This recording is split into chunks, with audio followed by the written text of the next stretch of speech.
আমার মার জন্য যদি আমার কিডনি বেচা লাগে, আমি কিডনি বেচতে প্রস্তুত। এরপরও আমার মার কোনো সমস্যা হইতে আমরা দিব না।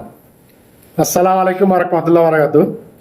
যারা আমার ভিডিওটা দেখতেছেন দেশ এমনকি বিদেশ থেকে, সবাই ভিডিওটা বেশি বেশি করে শেয়ার করে দিবেন। মূলত হলো আমার এলাকার উদ্দেশ্যে আমি কথাটা বলতেছি, এমনকি আমার পাশের এলাকা, ঠিক আছে, তাদের উদ্দেশ্যে আমার এই ভিডিওটা।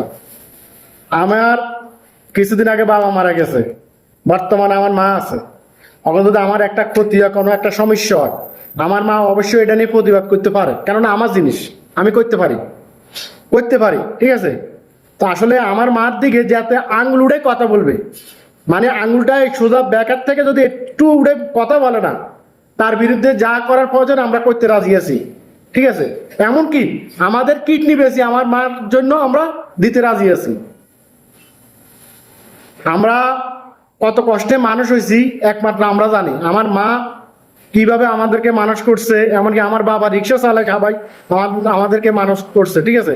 আজ আমরা এখন প্রতিষ্ঠান হয়েছি।